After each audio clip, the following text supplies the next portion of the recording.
So today we're drawing a new card, and it is actually a new card. It is Stressless, finally, and it is have a loud sing along to your favorite song. Beautiful! This one I can definitely go on about. When I was a teen, that's when my music interest began deepening. I have always loved music. I like to listen to it, I like to sing to it terribly and off key, off tune, whatever. I always tried listening to music in a way that I could pick up on everything that's present in a song. When I was very small, like a elementary school kid, I could remember, of course, lyrics and what the voice is doing. And I remember that I could hear an echo of the same voice, but singing in a different pitch. And I always wondered why that was a necessary thing. And then I learned that on songs that are produced in a studio, that is the same voice, that is the same singer. They are just singing a backup vocal. In other words, a harmony. I really didn't know about music theory like that back then. And to this day, although I took about 3 semesters worth of music, I'm not very confident about the kind of vocabulary I use still. And it's been such a long time anyway.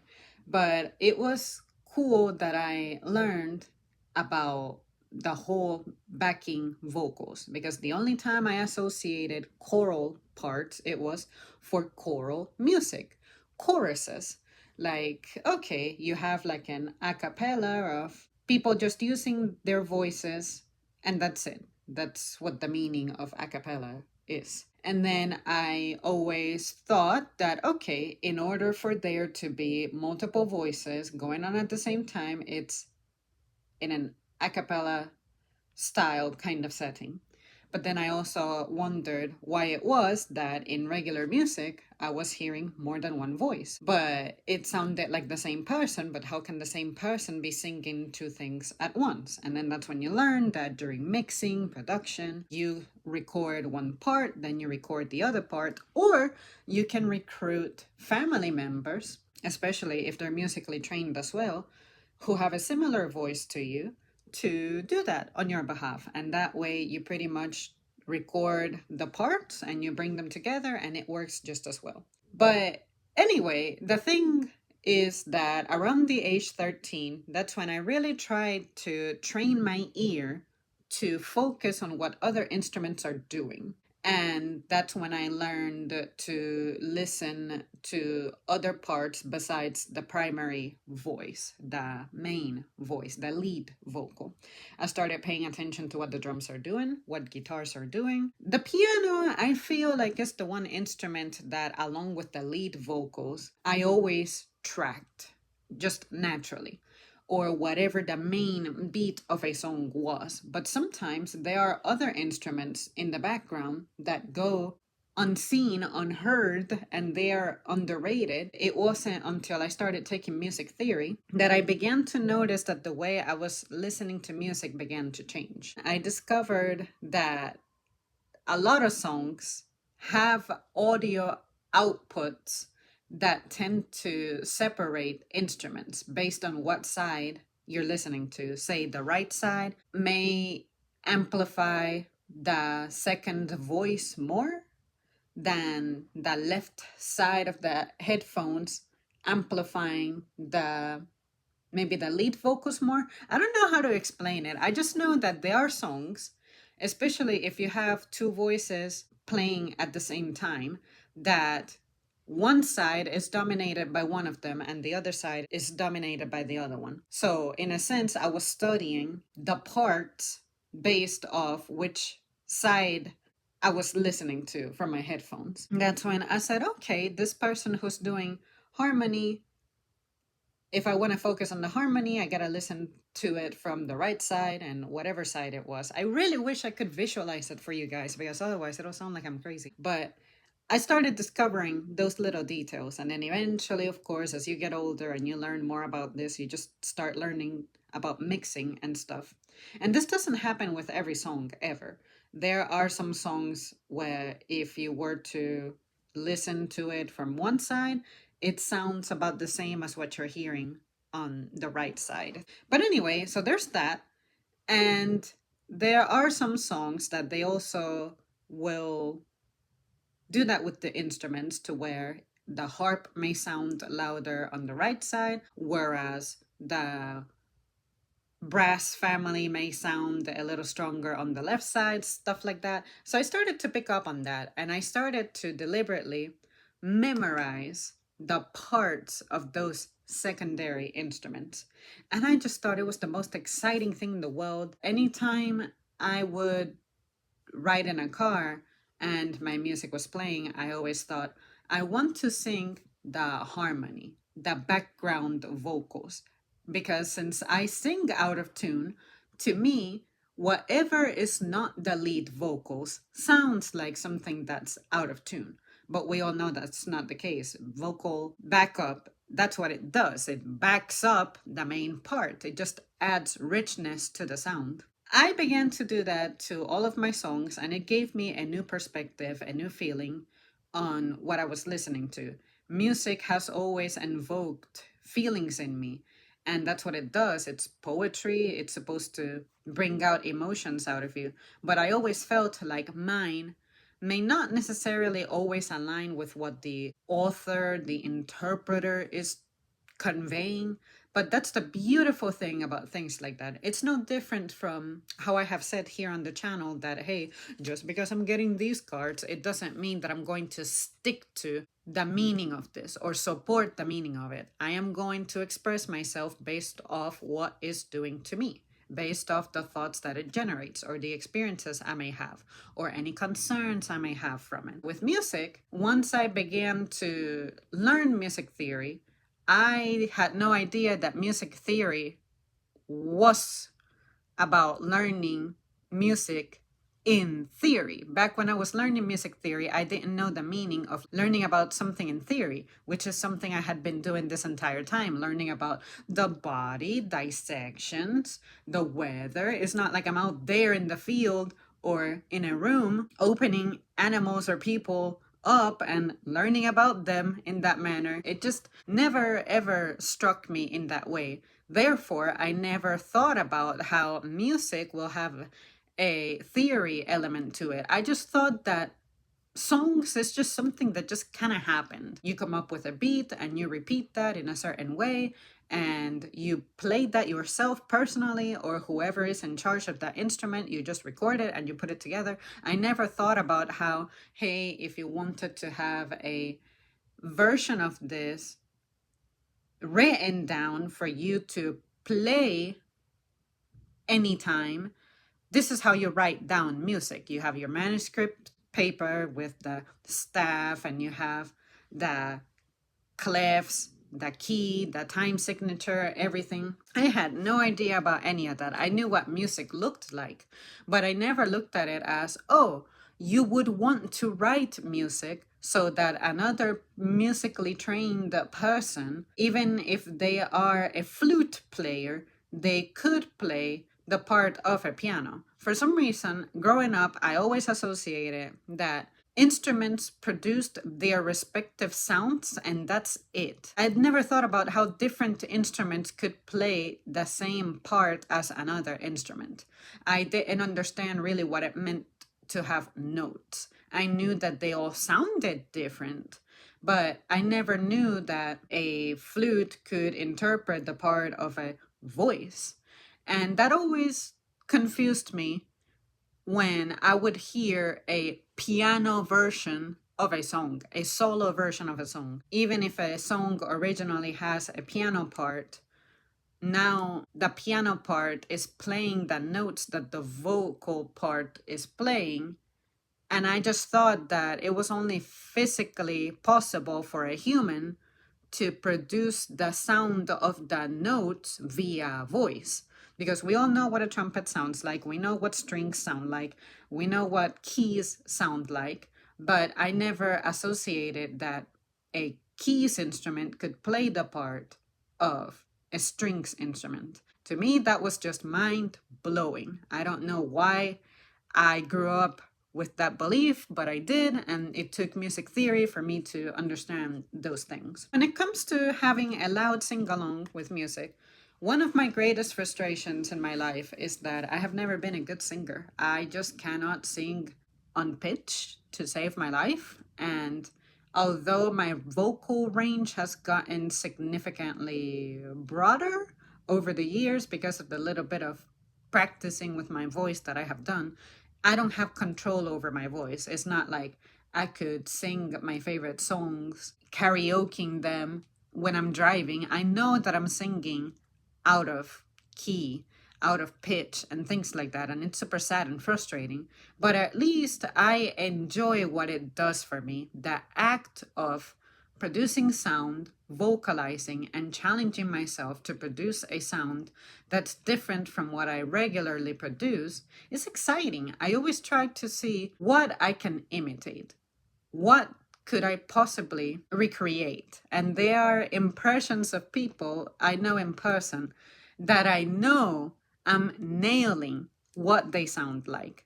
And there are certain sounds that, say, an animal might make or an object might make that I feel pretty confident about the way I recreated, especially when someone else tells me that sounds just like they sound or like what that sounds.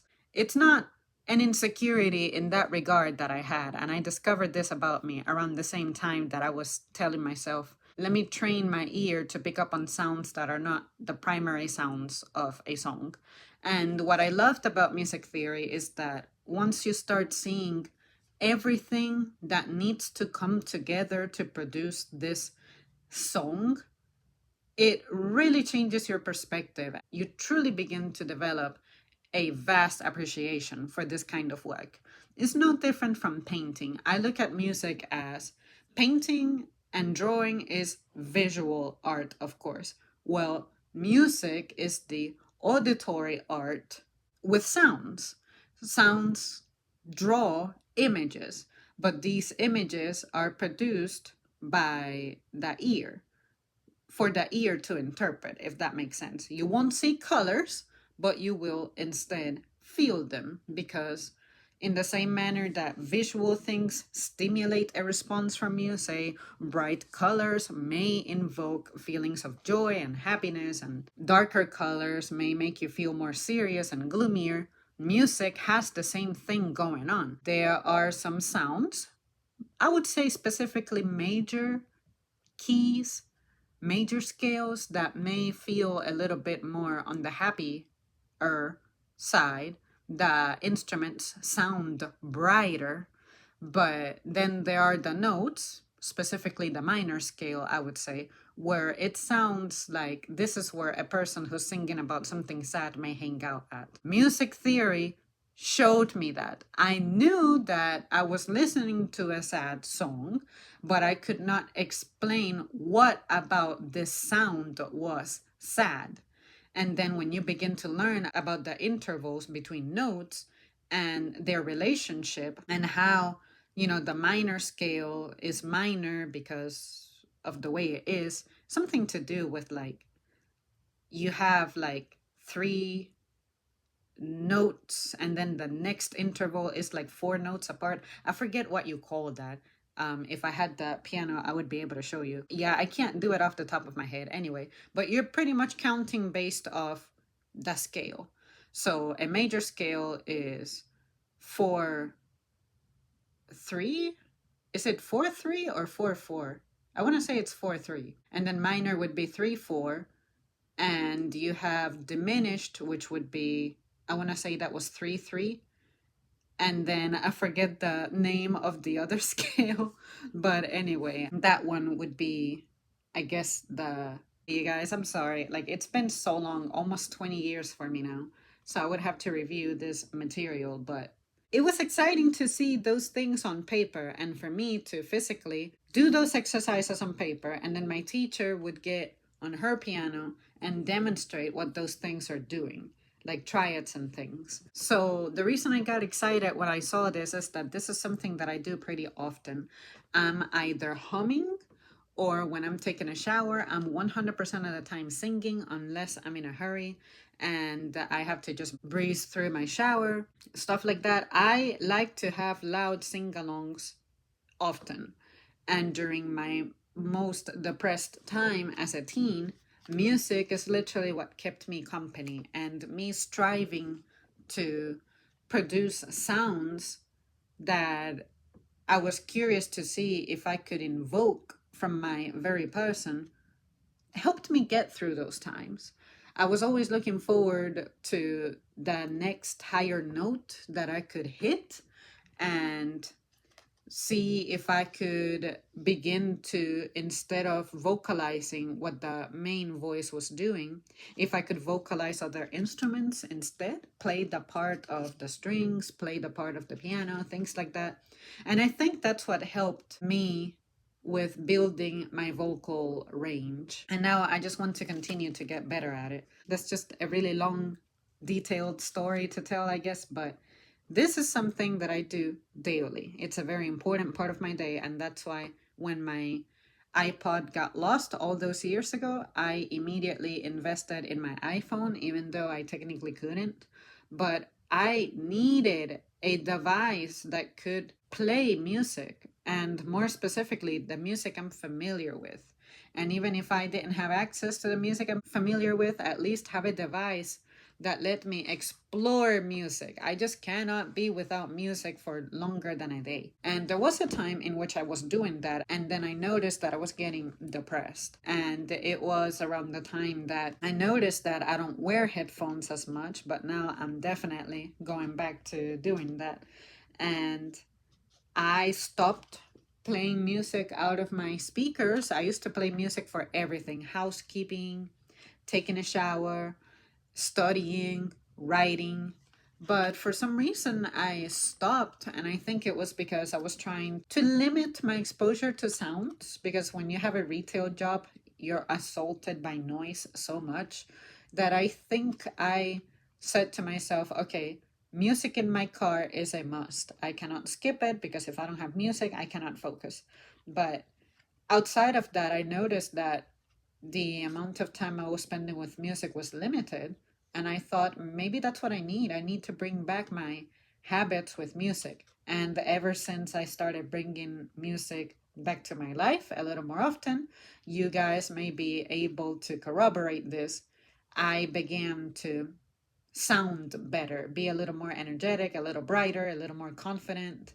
And that's because for me, music is not just a hobby, something to fill the air with sound, with noise, but it really is a healing process for me. I like to be curious and wonder about things.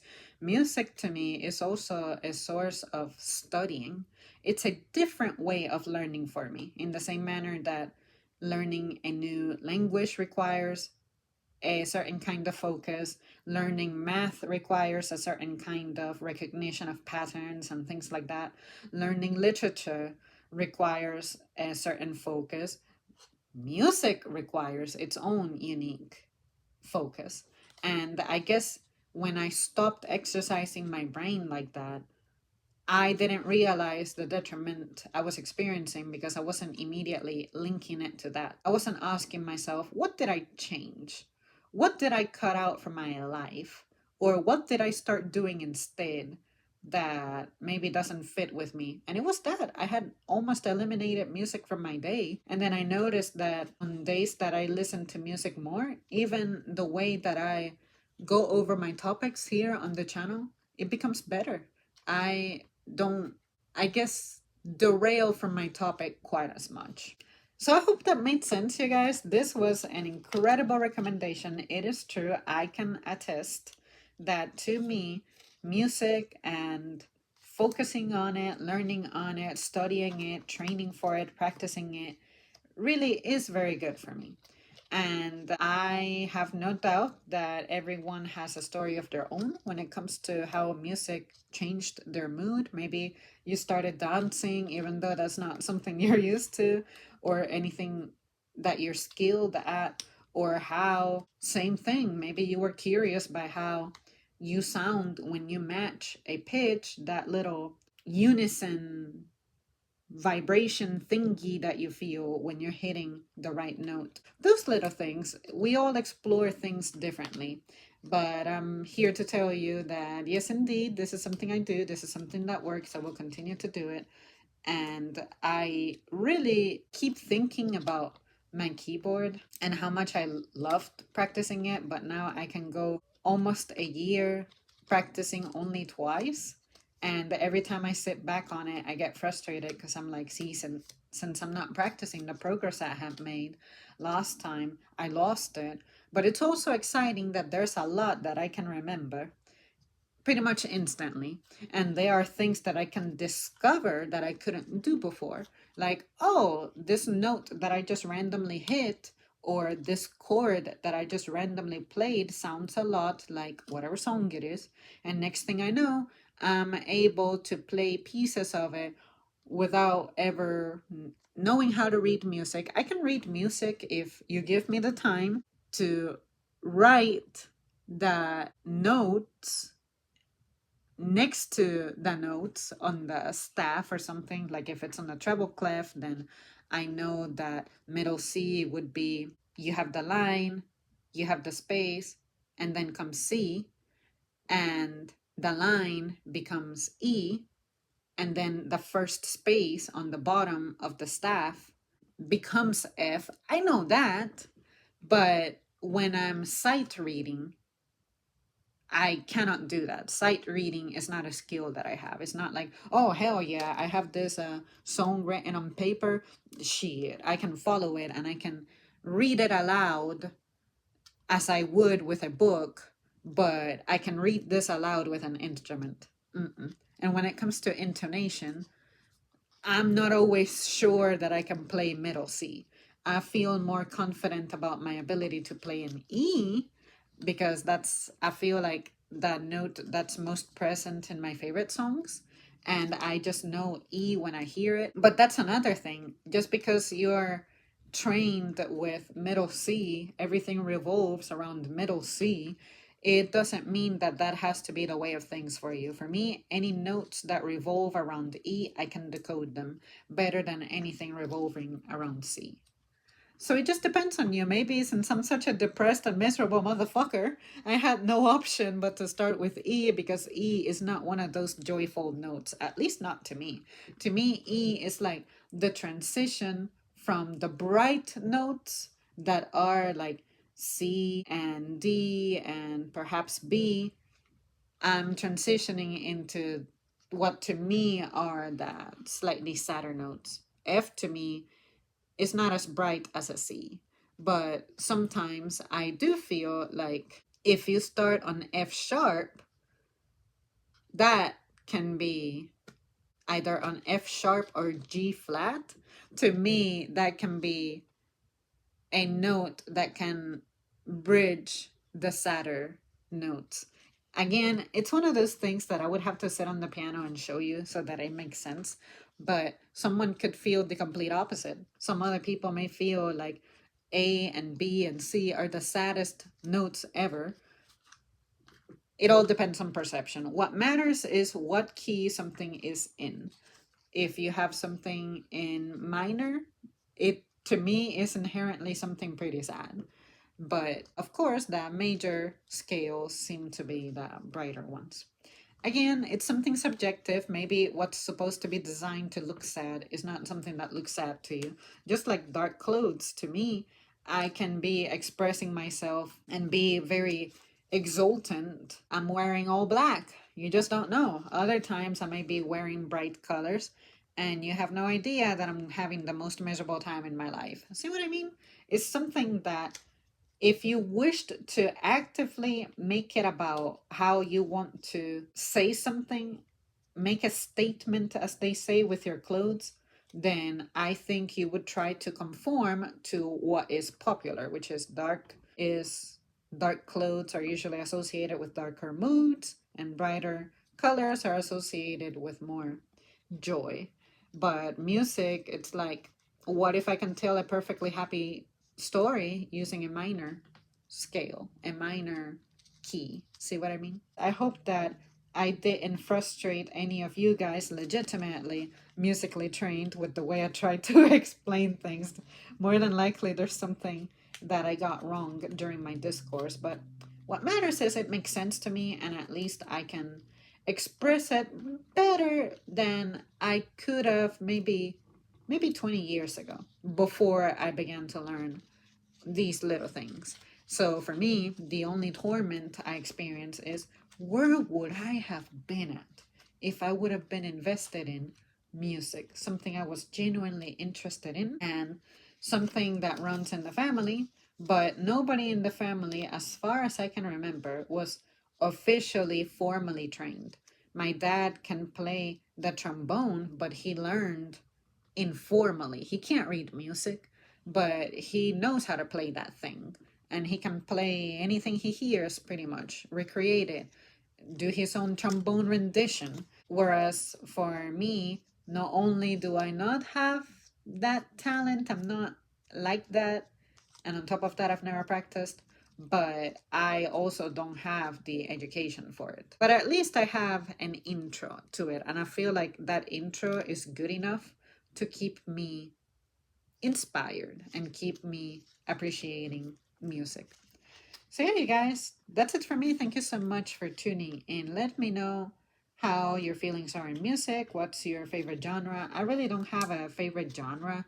I am the kind of person who, just like food, if I eat something and I like it, great. I'm not gonna be like, ooh, Mediterranean. Mediterranean food doesn't even have that much animal product, does it? See what I mean? So I don't want to just say that something that's super salty is just inherently Asian food. See what I mean? Something stupid like that. I'm like, this is a song. I like what it sounds like. I dig it. It doesn't make me all of a sudden really wowed about pop music. I'm just a salad when it comes to music. And I like video game music too.